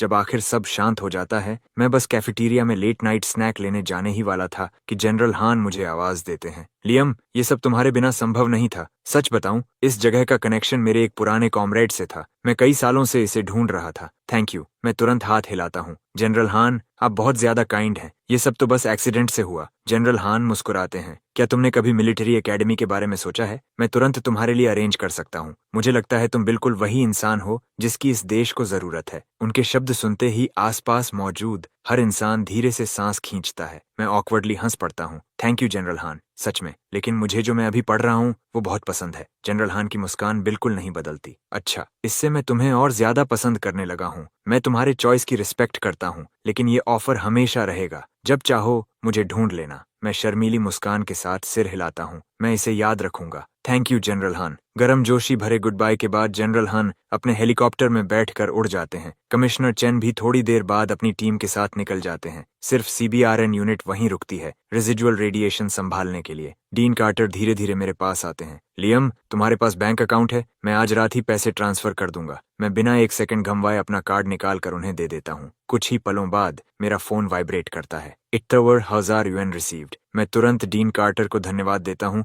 और मार्कस को साथ लेकर वहां से निकल जाता हूँ। उस रात बेड पर लेटे लेटे मैं वर्चुअल पैनल खोलता हूँ और सिस्टम के 2 ड्रॉ चांसेस इस्तेमाल करता हूँ। अगले ही पल दिमाग में चाइम गूंजती है। 2 draw chances consumed, skills unlocked, master of ceremonies. मैं पैनल को ब्लैंक एक्सप्रेशन के साथ घूरता रह जाता हूँ। ये आखिर काम किस चीज का है? मैं लंबी सांस छोड़ता हूँ और सीधे सो जाता हूँ। अगली सुबह मैं रूममेट्स के साथ कैफेटेरिया जाता हूँ। नोटिस बोर्ड पर नया कैंपस रूल चिपका हुआ था। Students are prohibited from striking rocks anywhere on campus. उसी समय सिस्टम फिर से दिमाग में बोल उठता है, new campus rule detected, 1 draw chance awarded. Jason और केविन हंसते हुए मेरे कंधे थपथपाते हैं। लियम, तुम अनबिलीवेबल हो। 2 दिनों में 3 नए कैंपस रूल्स। मैं दोनों को घूरता हूँ और सीधा कैफेटेरिया में चला जाता हूँ। जो कुछ हुआ था उसके कारण स्कूल सबको एक दिन की छुट्टी दे देता है। ब्रेकफास्ट के बाद हम डॉर्म लौटते हैं। मैं प्रोफेसर ली द्वारा भेजे गए सारे रॉक्स बैल्कनी में खींच लाता हूँ। मेरे रूममेट्स तुरंत उठकर मुझे रोकने लगते हैं। लियम, नए रूल में साफ लिखा है कि कैंपस में कहीं भी रॉक्स नहीं तोड़ने। मैं ग्रिन करता हूँ। उसमें ग्राउंड पर लिखा है। मैं ग्राउंड पर नहीं मारूंगा। इतना कहकर मैं एक रोप निकालता हूँ, बास्केटबॉल जितने बड़े रॉक को बांधता हूँ और उसे ड्राइंग रैक से लटका देता हूँ। फिर स्लेज हैमर उठाकर नीचे की तरफ मारना शुरू कर देता हूँ। लगभग दर्जन भर हिट्स के बाद रॉक तेज आवाज के साथ क्रैक होकर नीचे गिर जाता है। मैं उसे उठाकर अंदर देखता हूँ। वहां सच में एक बाई वाल्व फॉसिल था। मैं और एक्साइटेड हो जाता हूँ। अगला रॉक लटकाता हूँ और फिर हैमर चलाने लगता हूँ। दूसरा रॉक लगभग टूटने ही वाला था। मैं पूरा जोर लगाकर हैमर नीचे मारता हूँ, लेकिन अगले ही सेकंड बैल्कनी की सीलिंग कोलैप्स हो जाती है। प्लास्टर के बड़े बड़े टुकड़े हर तरफ गिरने लगते हैं। मैं तुरंत सिर ढककर अंदर भागता हूँ। जेसन धूल में खांसते हुए चिल्लाता है, लियम, तुमने बैल्कनी की सीलिंग तोड़ दी। उसके बोल खत्म भी नहीं होते कि डिब्री का बड़ा ढेर नीचे गिरता है और उसके साथ 2 लोग भी। डस्ट बैठने के बाद हम उन्हें साफ देख पाते हैं। एक लड़का और एक लड़की, दोनों स्कूल यूनिफॉर्म्स में। मेरा दिमाग पूरी तरह बंद पड़ जाता है। मार्कस और मेरे रूममेट्स मुंह खोले ऐसे खड़े थे जैसे पूरा अंडा निगल जाएंगे। लाइव स्ट्रीम व्यूअर्स भी उतने ही स्टंड थे। व्यूअरशिप अब 100,000 क्रॉस कर चुकी थी। जो लोग नहीं जानते उनके लिए छोटा लेसन। रूफ एज की आउटर पैरापेट वॉल अंदर से मोस्टली हॉलो फोम होती है। वो सॉलिड कंक्रीट नहीं होती। एक अच्छा हिट और सीधा नीचे। इस डॉर्म में कुछ तो बहुत गलत है। क्या उन रॉक्स को तोड़ना इतना जरूरी था? ऐसे चलता रहा तो पूरा बिल्डिंग गिर जाएगा। अब मुझे समझ आ रहा है डीन कार्टर कैसा महसूस करते होंगे। इस आदमी से प्यार करो या नफरत, लेकिन कुछ कर नहीं सकते। तभी खांसी की आवाज सबकी साइलेंस तोड़ देती है। मैं रियलिटी में वापस आता हूँ और जल्दी से दोनों को रूम के अंदर खींच लाता हूँ। लड़का चेहरे से डस्ट साफ करता है। सीरियसली, हम बस साथ में शांतिपूर्वक मरना चाहते थे। उसके बगल में लड़की लगातार आंसू पोंछ रही थी। मरना भी इतना कॉम्प्लिकेटेड होता है क्या? मैं तुरंत पूछता हूँ। तुम दोनों ठीक हो? लड़का खुद पर हंसता है और अचानक गाना गाने लगता है। मेरा चेहरा फड़क उठता है। इतने सारे मोमेंट्स में से इसे गाना अभी याद आया। कुछ सवाल पूछने के बाद पूरी कहानी समझ में आती है। लड़के का नाम डैनी था, लड़की का नाम माया। दोनों बचपन से साथ बड़े हुए थे। ग्रेजुएशन के बाद शादी करने का वादा किया था, लेकिन दोनों फैमिलीज के बीच पुरानी दुश्मनी थी। दोनों के पेरेंट्स मानने को तैयार नहीं थे। निराशा में माया ने खुद को लड़के जैसा डिस्गाइज किया ताकि दोनों रूफटॉप पर जाकर साथ मर सकें। मैं दोनों को घूरता हूँ और धीरे से आंखें घुमाता हूँ। मरने से नहीं डरते, लेकिन पेरेंट्स से डरते हो। वो फ्यूड ऊपर वाली जनरेशन का है, उसका तुम दोनों से कोई लेना देना नहीं। अगर सच में साथ रहना चाहते हो तो बस शादी कर लो। दोनों मुझे आंखें फाड़ कर देखते हैं। शादी? मैं सिर हिलाता हूँ। एक बड़ी और बोल्ड वेडिंग करो। अपने पेरेंट्स को दिखाओ कि तुम दोनों कितने सीरियस हो। वो मान जाएंगे, मैं प्रॉमिस करता हूँ। डैनी कड़वी हंसी हंसता है। मैं शादी अफोर्ड नहीं कर सकता, और अगर कर भी लूं तो कोई आएगा ही नहीं। मैं ग्रिन करता हूँ। इनमें से कोई भी प्रॉब्लम नहीं है। पूरी वेडिंग मैं हैंडल करूंगा और ऊपर से तुम्हें पैसे भी कमा कर दूंगा। हम ये शादी यहीं स्कूल कैफेटेरिया में करेंगे। सब लोग मुझे ऐसे घूरते हैं जैसे उनकी आंखें बाहर गिर जाएंगी। जेसन मेरा हाथ पकड़ लेता है। क्या ये सच में काम करेगा? स्कूल कभी अग्री नहीं करेगा। मैं होंठ का कोना ऊपर उठाता हूँ। जहां चाह वहां रास्ता। केविन मेरे बगल में आकर खड़ा हो जाता है। जो चाहिए बोलो, मैं साथ हूँ। जेसन भी तुरंत सिर हिलाता है। डैनी ये सब देखकर फिर इमोशनल हो जाता है। थैंक यू आप सबका। कुछ देर पहले तक ये दोनों अपनी जान देने जा रहे थे, इसलिए मैं डैनी के कंधे पर हाथ डाल देता हूँ। आज ही करते हैं फुल ट्रेडिशनल चाइनीज वेडिंग। जाओ और proper traditional wedding outfits rent पर लेकर आओ अभी। वो तुरंत माया का हाथ पकड़ता है और दोनों भाग जाते हैं। मैं बाकी सबको लेकर पहले कैफेटेरिया मैनेजर को मनाने जाता हूँ, उसके बाद प्रोफेसर ली के पास। वो मेरी पूरी बात सुनते हैं और जोर से डेस्क पर हाथ मारते हैं। ये बकवास है, बिल्कुल पॉसिबल नहीं। और अब तुम चाहते हो कि मैं डीन से जाकर तुम्हारे लिए रिक्वेस्ट करूं? करना है तो खुद करो। मैं लंबी सांस छोड़ता हूँ। पेलियोंटोलॉजी कभी कभी बहुत बोरिंग होती है। कैंपस में सब बोलते हैं कि म्यूजिक डिपार्टमेंट गॉर्जियस गर्ल्स से भरा हुआ है। प्रोफेसर ली फिर डेस्क पर हाथ मारते हैं। तुम में हिम्मत बहुत है मुझे थ्रेटन करने की, किड। ठीक है, मैं तुम्हें खुद डीन कार्टर के पास ले जाऊंगा, लेकिन ज्यादा उम्मीद मत रखना। वो मुझे सीधा डीन ऑफिस ले जाते हैं। सरप्राइजिंगली डीन कार्टर तुरंत मान जाते हैं। कुछ दिन पहले की इंसिडेंट्स के बाद हर कोई टेंस है। कैंपस को अभी एग्जैक्टली ऐसी वेडिंग बैंक्वेट की जरूरत है। अफसोस, आज रात मेरी क्लाइंट डिनर है, नहीं तो स्पीच मैं खुद देता। मैं दोनों को तुरंत धन्यवाद देता हूँ। फिर प्रोफेसर ली और डीन कार्टर से गुड बाय कहकर हम फ्लायर्स प्रिंट कराने दौड़ पड़ते हैं। उसके बाद हम सबसे ज्यादा भीड़ वाली जगह पर टेबल लगाते हैं। जैसे जैसे क्राउड बढ़ने लगती है, मैं मेगाफोन उठा लेता हूँ। आज रात हमारे फेलो एलुमनाई डैनी की शादी कैफेटेरिया 1 में होने जा रही है। हर कोई सेलिब्रेशन में वेलकम है। डीन कार्टर ने ऑफिशियल अप्रूवल दे दिया है। गिफ्ट लेकर आओ और अंदर आओ। मेरे खत्म करते ही क्राउड फट पड़ती है। स्टूडेंट्स तुरंत फोन्स निकालकर फोटोज लेने लगते हैं और हर जगह शेयर करते हैं। धीरे धीरे ज्यादा लोग परफॉर्मेंस के लिए साइन अप करने लगते हैं। वॉलंटियर्स डेकोरेशन और वेडिंग कैंडी लगाने में जुट जाते हैं। पता ही नहीं चलता और शाम हो जाती है। डैनी माया के साथ पहुंचता है। उनके साथ दोनों साइड्स के ग्रैंड पेरेंट्स थे, वही दो बुजुर्ग जिन्होंने हमेशा उनका साथ दिया। अब तक कैफेटेरिया एंट्रेंस से लेकर बाहर तक लंबी लाइन लग चुकी थी। हर दिशा से स्टूडेंट्स अंदर आ रहे थे। काफी प्रोफेसर्स भी सिर्फ देखने के लिए पहुंच गए। लायन डांस ट्रूप परफॉर्मेंस शुरू करती है। एंट्रेंस पर गिफ्ट टेबल लगाया गया था। मैंने रफली 50 यूएन पर पर्सन सजेस्ट किया था, लेकिन स्टूडेंट्स खुद उससे कहीं ज्यादा दे रहे थे। ज्यादातर 100 यूएन, कुछ तो कई 100 यूएन तक। कैफेटेरिया पूरी तरह भर चुका था। कम से कम 1500 लोग आ चुके थे। स्टेज पर हर परफॉर्मेंस क्राउड से चीखें निकलवा रही थीं। जब ज्यादातर लोग खाना पीना खत्म कर लेते हैं, म्यूजिक बंद हो जाता है। मैं वेडिंग एमसी के रूप में ट्रेडिशनल सेरेमोनियल रोब पहनकर स्टेज पर चढ़ता हूँ। नीचे मौजूद चेहरों के समंदर को देखता हूँ। डिस्टिंग्विश्ड गेस्ट्स, इस शुभ दिन और घड़ी में जब लैंटर्न्स की रोशनी चमकने लगी है, हम यहाँ जीवन के सबसे सुंदर अवसरों में से एक के साक्षी बनने के लिए इकट्ठा हुए हैं। जैसा कि एंशिएंट बुक ऑफ राइट्स में लिखा है, मैरिज दो फैमिलीज को एक करती है। यही मानव संबंधों की नींव है और हार्मनी की शुरुआत। आज हुआंग फैमिली के डैनी और ली फैमिली की माया इस ब्लेस्ड डे पर विवाह बंधन में बंधने आए हैं। एक ऐसा बॉन्ड जो 100 वर्षों तक रहेगा। मेरे बोल खत्म होते ही जोरदार तालियां गूंज उठती हैं। लाइव स्ट्रीम चैट पूरी तरह पागल हो जाती है। व्यूअर काउंट एक्सप्लोड कर जाता है। वो डिलीवरी, वो टोन, यहाँ तक कि ब्रॉडकास्टिंग मेजर वाला भी ऐसा नहीं कर सकता। उसके बोलने के तरीके में कुछ अलग ही बात है। हम लिटरली कैफेटेरिया में बैठे हैं, लेकिन फील ऐसा हो रहा है जैसे इंपीरियल टेम्पल में रॉयल सेरेमोनी चल रही हो। यही तो असली वाइब है। मेरी एंसेस्ट्रल मेमोरी अभी एक्टिवेट हो रही है। जैसे ही तालियां धीरे धीरे शांत होती हैं, मैं अपना दायां हाथ उठाकर फिर बोलना शुरू करता हूँ। इस हॉल में कार्व्ड बीम्स या पेंटेड राफ्टर्स नहीं है, लेकिन यहाँ सिंसेरिटी की सजावट है। यहाँ गोल्ड और जेड नहीं, बल्कि हजारों सच्चे दिल इस सेलिब्रेशन के गवाह हैं। ऊपर लटकती लाल रिबन्स हमारी यूथ की आग की तरह चमक रही है। ये रोशनी कपल के भविष्य का रास्ता रोशन करे। इस क्षण में हेवन और अर्थ दोनों साक्षी हैं। समय आ चुका है। मैं हाथ उठाकर रेड कारपेट के आखिर की तरफ इशारा करता हूँ। कृपया हमारे न्यूलीवेड्स का हॉल में स्वागत कीजिए। वहाँ मौजूद हर इंसान उसी दिशा में देखने लगता है। डैनी और माया शानदार लाल ट्रेडिशनल वेडिंग अटायर पहने धीरे धीरे हमारी तरफ चलते हुए दिखाई देते हैं। जैसे ही वो पास पहुंचते हैं, मैं एक तरफ हट जाता हूँ। ब्राइड एंड ग्रूम,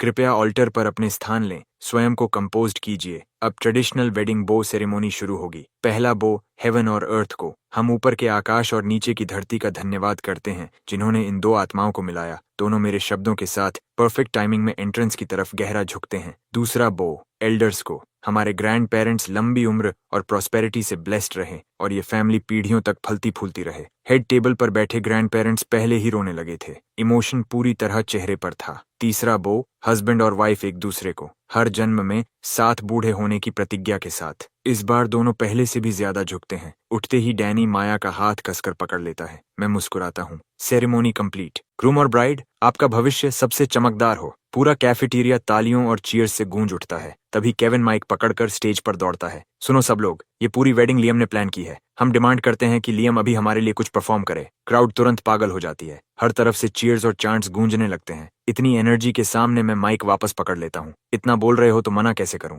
ठीक है, कुछ क्विक करता हूँ। इतना कहकर मैं कैंपस ब्यूटी वेंडी के पास जाता हूँ, जिसने अभी परफॉर्मेंस खत्म की थी। अगर आप अलाउ करें तो मैं आपका गुजांग बोरो कर लूं। मैं गुजांग को सेंटर स्टेज तक लेकर आता हूँ। साउंड क्रू को बैकिंग ट्रैक शुरू करने का सिग्नल देता हूँ। फिर एक हाथ से गुजांग को बॉडी के साथ सीधा पकड़ता हूँ। अगले ही पल योंगोंग शुन की ओपनिंग मेलोडी स्ट्रिंग्स से विस्फोट की तरह निकलती है। कुछ पल के लिए पूरा हॉल फ्रीज हो जाता है। फिर लोगों के सिर बीट के साथ हिलने लगते हैं। मेरी उंगलियां और तेजी से चलने लगती हैं। म्यूजिक डिपार्टमेंट के कुछ लड़के खुद को रोक नहीं पाते। वो इंस्ट्रूमेंट्स उठाकर स्टेज पर भाग आते हैं। उनके पीछे वोकल परफॉर्मेंस डिपार्टमेंट की लड़कियां भी दौड़ कर आती हैं। स्टेज के चारों तरफ घूमते हुए गाने और स्पिन करने लगती हैं। क्राउड में कोई जोर से चिल्लाता है और अगले ही पल हर कोई स्टेज के सामने की तरफ दौड़ पड़ता है। सब लोग पूरी तरह वाइल्ड हो चुके थे, हर बीट पर गुजांग की धुन के साथ नाच रहे थे। कैफेटेरिया पूरी तरह डांस फ्लोर बन चुका था। मैं पूरी तरह जोन में था। पहला सॉन्ग खत्म होते ही मैं सीधे रेड सन शुरू कर देता हूँ और पूरा म्यूजिक क्रू मेरे साथ जुड़ जाता है।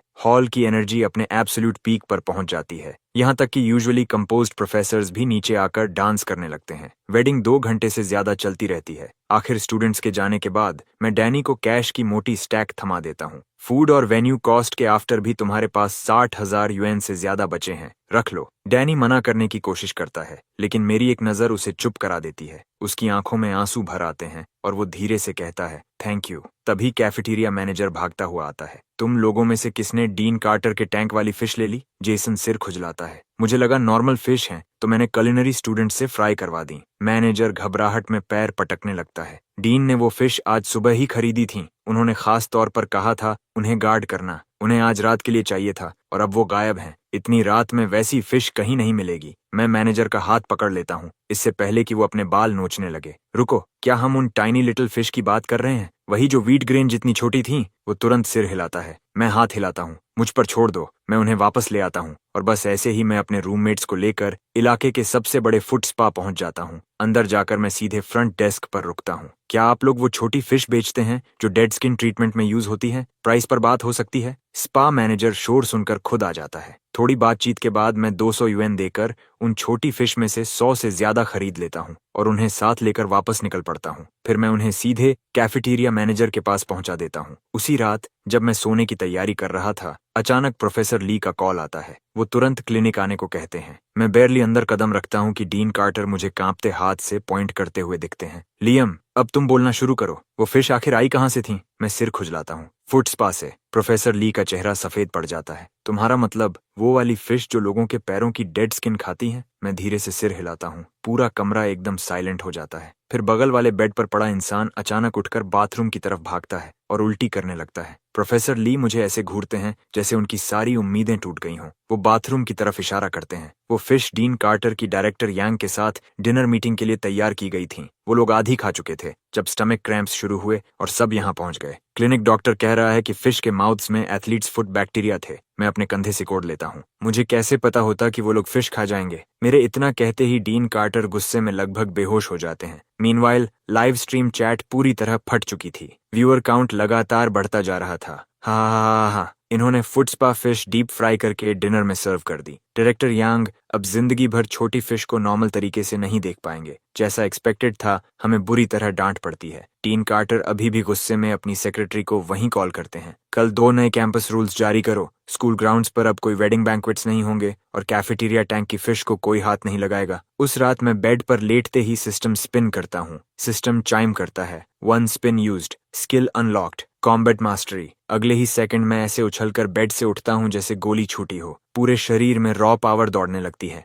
मेरा दिल जोर जोर से धड़क रहा था। अगली सुबह मैं रूममेट्स के साथ हमेशा की तरह ब्रेकफास्ट के लिए कैफेटेरिया जाता हूँ। नोटिस बोर्ड के सामने पहले से क्राउड जमा थी। हम भीड़ चीर कर आगे पहुंचते हैं और सच में नए कैंपस रूल्स लगे हुए मिलते हैं। उसी समय सिस्टम भी चाइम करता है। Spin opportunity earned. ब्रेकफास्ट के बाद मैं रूममेट से अलग होकर मार्कस के साथ प्रोफेसर ली के ऑफिस पहुंचता हूँ। वो मुझे देखते ही चिढ़े हुए बोलते हैं, अब क्या चाहिए? रॉक्स के साथ जितना डैमेज करना था कर लिया ना? मैं दोनों हाथ हिलाता हूँ। रॉक्स आप वापस ले लीजिए, मेरा उनसे काम खत्म, अब एक भी नहीं छूने वाला। प्रोफेसर ली खुद को हंसने से रोक नहीं पाते। ठीक है, तो टॉपिक बदल लो। कैंपस इकोसिस्टम में मेटल डिपॉजिट्स और मॉडर्न आर्टिफैक्ट्स के रेमनेंट्स स्टडी करो। अलग अलग टाइम पीरियड्स के मेटल ऑब्जेक्ट्स ढूंढो। एनालाइज करो कि कोरोजन आसपास के एनवायरनमेंट से कैसे रिलेट करता है। मैं ऑफिस से बाहर निकलता हूँ, माथे पर शिकन के साथ सोचता हुआ कि मटेरियल्स कहाँ से मिलेंगे। पता ही नहीं चलता और मैं कैंपस लेक के किनारे पहुंच जाता हूँ। तभी अचानक दिमाग में आइडिया आता है। ये लेक स्कूल की फाउंडेशन के समय से यहाँ है।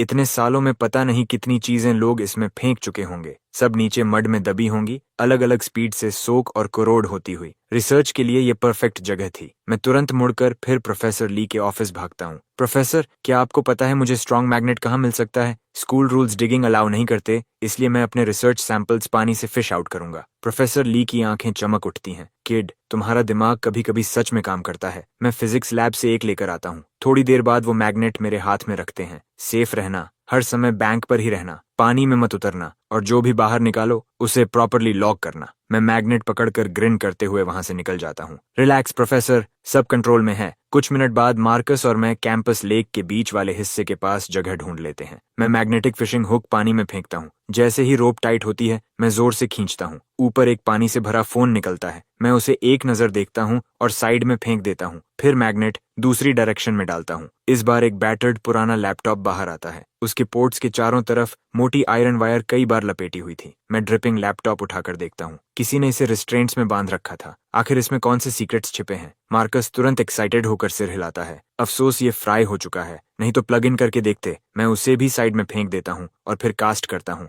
मैग्नेट दोबारा पानी में जाता है। इस बार खींचते ही मुझे तुरंत हैवी रेजिस्टेंस महसूस होती है, लैपटॉप से कई गुना ज्यादा भारी। मैं मार्कस को हाथ से बुलाता हूँ। वो दौड़कर आता है और रोप पकड़ लेता है। मैं दांत भींच लेता हूँ। क्या नीचे मोटरसाइकिल फंसी है? आखिर ये चीज है क्या? मार्कस की गर्दन की नसें तक उभर आती हैं। लियम, मैं मर रहा हूँ। मेरे हाथ जवाब दे रहे हैं। मैं दोनों पैर रेलिंग पर जमा देता हूँ। एक और जोर, लगभग बाहर आ चुका है। आखिर जब हम दोनों गिरने वाले होते हैं, पानी की सतह फाड़ते हुए एक सेफ बाहर निकलता है। हम पूरी ताकत लगाकर उसे किनारे तक खींच लाते हैं। मार्कस उसके चारों तरफ घूमता है। ये सेफ कभी खुला ही नहीं लगता। अंदर कुछ वैल्यूएबल होगा क्या? मैं डेंट्स की तरफ इशारा करता हूँ। हो सकता है। ये निशान देखो, किसी ने फोर्स से खोलने की कोशिश की थी। जब नहीं खुला तो लेक में फेंक दिया। मैं सेफ हिलाता हूँ। अंदर कुछ जरूर था। इसे बाद में प्राय ओपन करेंगे, फिर डिसाइड करेंगे पुलिस बुलानी है या नहीं। मैं सेफ को साइड में रख देता हूँ और फिर फिशिंग शुरू करता हूँ। लेकिन अगली कई पुल्स में बस अजीब अजीब चीजें निकलती रहती हैं। मेरा पेशेंस खत्म होने लगता है। मैं मैग्नेटिक हुक उठाकर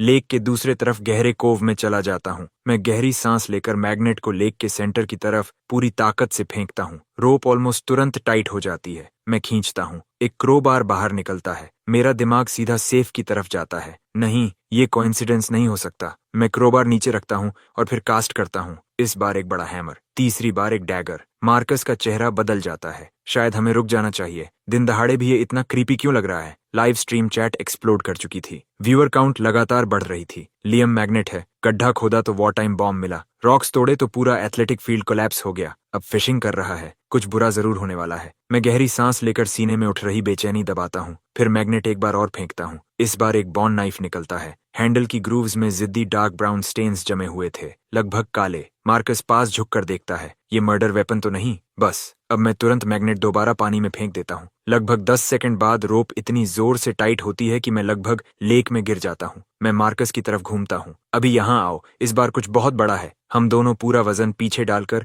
रोप इंच बाय इंच खींचने लगते हैं। मैं दांत पीसता हूँ। क्या हमने सारे सेफ्स के दादा को हुक कर लिया है? आखिर जब हम दोनों की ताकत जवाब देने वाली होती है, एक मैसिव ब्लैक सूटकेस पानी फाड़कर बाहर आता है। मैं फ्रीज हो जाता हूँ। नहीं, प्लीज इसमें बॉडी मत होना। हम दोनों मिलकर सूटकेस को किनारे तक खींच लाते हैं। मैं क्रोबार उठाकर जिपर के गैप में घुसाता हूँ, जो पूरी तरह बंद नहीं था। तभी अंदर से जैगेड टीथ वाला जबड़ा बिजली की तरह बाहर झपटता है और क्रोबार को जोर से काट लेता है। प्योर इंस्टिंक्ट में मेरे हाथ दूसरी तरफ कस जाते हैं। पूरा शरीर रिजिड हो जाता है। वो 3 FT से बड़ा क्रोकोडाइल था। कैंपस लेक में क्रोकोडाइल कैसे हो सकता है? वो अपना जॉ लॉक करके छोड़ने से मना कर देता है। मैं जमीन से हैमर उठाता हूँ और पूरी ताकत से क्रॉक के सिर पर दे मारता हूँ। क्रोकोडाइल झटके से कांपता है। उसकी ग्रिप थोड़ी ढीली पड़ती है। मैं लगातार कई और वार करता हूँ जब तक वो आखिर क्रोबार छोड़कर सूटकेस के पास मोशनलेस नहीं गिर जाता। मैं क्रोबार और हैमर दोनों छोड़ देता हूँ और खुद भी जमीन पर गिर पड़ता हूँ, जोर जोर से सांस लेते हुए। सिस्टम से मिली कॉम्बैट मास्टरी स्किल का शुक्र है, क्योंकि अगर वो टीथ ठीक से मेरे हाथ पर लग जाते तो मेरा हाथ खत्म था।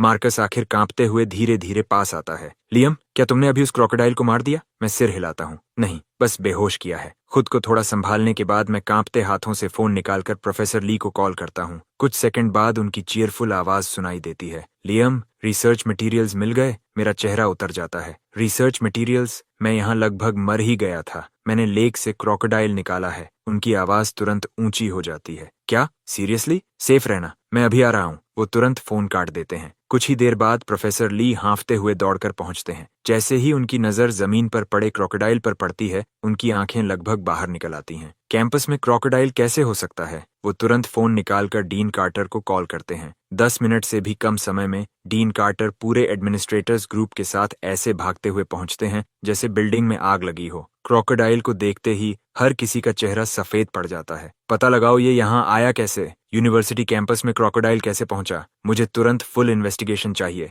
फिर वो पीछे खड़े एडमिनिस्ट्रेटर्स पर बुरी तरह बरस पड़ते हैं। उसके बाद वो इमरजेंसी सर्विसेज को कॉल करते हैं। थोड़ी ही देर में पुलिस कार्स और वाइल्ड लाइफ प्रोटेक्शन व्हीकल वहां पहुंच जाते हैं। एक ऑफिसर सीन देखकर तुरंत रिपोर्ट देता है। थरो चेक के बाद कंफर्म होता है कि क्रोकोडाइल सिर्फ अनकॉन्शियस है और साफ दिख रहा है कि उसे कैप्टिविटी में पाला गया था। वर्कर्स उसे ले जाने ही वाले थे कि तभी मेरी आंखों के सामने सिस्टम अलर्ट चमकता है। Murder case detected. Fresh excrement from this crocodile contains extremely high concentrations of human skin and hair, along with degraded fragments of muscle tissue. This indicates the animal has been systematically and extensively consuming human remains. मेरा सिर झटके से ऊपर उठता है। रुको! Detective रे तुरंत मेरी तरफ मुड़ता है। लियम, कुछ मिला? मैं जल्दी से क्रोकोडाइल के पीछे पड़े एक्सक्रीमेंट के पास जाता हूँ और नीचे बैठ जाता हूँ। एक स्टिक उठाकर उसे केयरफुली सिफ्ट करने लगता हूँ। डिटेक्टिव रे, इसे देखिए। उनका एक्सप्रेशन तुरंत डेडली सीरियस हो जाता है। ये बाल हैं। मैं स्टिक चलाता रहता हूँ और ज्यादा हेयर स्ट्रैंड्स बाहर आने लगते हैं। डिटेक्टिव रे तुरंत खड़े हो जाते हैं। फॉरेंसिक्स टीम को बुलाओ। क्रिमिनल इन्वेस्टिगेशन यूनिट को बैकअप के लिए कॉल करो। फॉरेंसिक्स आने तक पूरा सीन लॉकडाउन करो। मैं क्रोबार, डैगर और लेक से निकाली बाकी सारी चीजें उन्हें सौंप देता हूँ। कुछ ही मिनटों बाद कई पुलिस कार्स चीखती हुई पहुंचती हैं। उनके पीछे डिटेक्टिव्स, फॉरेंसिक स्पेशलिस्ट्स और टेक्नीशियंस की पूरी टीम दौड़ती हुई आती है। डिटेक्टिव रे आगे बढ़कर उन्हें सिचुएशन बताते हैं। वो एक्सक्रीमेंट की तरफ इशारा करते हैं। उसमें से सारे हेयर सैंपल्स एक्सट्रैक्ट करो। प्रिलिमिनरी एनालिसिस चलाओ। लेक से निकले हर टूल की जांच होगी। सब कुछ एग्जामिन करो। फिर वो दूसरी तरफ इशारा करते हैं। लैपटॉप को स्टेशन भेजो रिकवरी के लिए। सेफ यहीं खोलो और लेक में डाइव टीम उतारो और एविडेंस चाहिए। ऑर्डर्स मिलते ही हर कोई काम में लग जाता है। डिटेक्टिव रे मार्कस और मुझे साइड में ले जाकर पूछते हैं कि कौन सी चीज कहाँ मिली और उस समय कंडीशंस कैसी थीं। दूसरी तरफ फॉरेंसिक टेक्नीशियंस स्पेशलाइज्ड टूल से सेफ खोलते हैं। अंदर पूरी तरह 100 यूएन बिल्स से भरा एक बड़ा बैग पड़ा था। रफ काउंट के हिसाब से करीब 200 से 300 हजार यूएन। सबको लगता है सेफ खाली हो चुका है। तभी मैं आगे बढ़ता हूँ। रुको, कॉर्नर में कुछ फंसा है। मैं हाथ डालकर इनर वॉल के हिडन स्लॉट से एक एसडी कार्ड निकालता हूँ। डिटेक्टिव रे की आंखें चमक उठती हैं। कार्ड रीडर और लैपटॉप लाओ अभी। टेक्नीशियंस तुरंत काम शुरू करते हैं और एसडी कार्ड बिना प्रॉब्लम खुल जाता है। उसके अंदर सिर्फ एक फाइल थी, एक वीडियो। वो प्ले दबाते हैं। फुटेज में एक बड़ा इनक्लोजर दिखाई देता है। क्रोकोडाइल झपटकर ऊपर आता है और मीट का एक बड़ा टुकड़ा पकड़ लेता है। फ्रेम के ऊपर एक रबर ग्लव्ड हैंड पल भर के लिए दिखाई देता है। क्लिप मुश्किल से 10 सेकंड्स लंबी थी, लेकिन वहां मौजूद हर इंसान का चेहरा अनईजी हो जाता है। उस मीट की टेक्सचर वो नॉर्मल एनिमल मीट जैसी बिल्कुल नहीं थी। एक्सक्रीमेंट में मिले हेयर के साथ अब जवाब सबके सामने साफ खड़ा था। डिटेक्टिव रे तुरंत फॉरेंसिक एग्जामिनर की तरफ मुड़ते हैं। कोई रिजल्ट आया? एग्जामिनर जल्दी से आगे आता है। प्रिलिमिनरी रिजल्ट्स आ गए हैं। एक्सक्रीमेंट से मिले हेयर सैंपल्स कंफर्म हो चुके हैं ह्यूमन। डैगर और बोनी नाइफ दोनों पर ब्लड ट्रेसेस भी मिले हैं। डिटेक्टिव रे का चेहरा पूरी तरह ठंडा पड़ जाता है।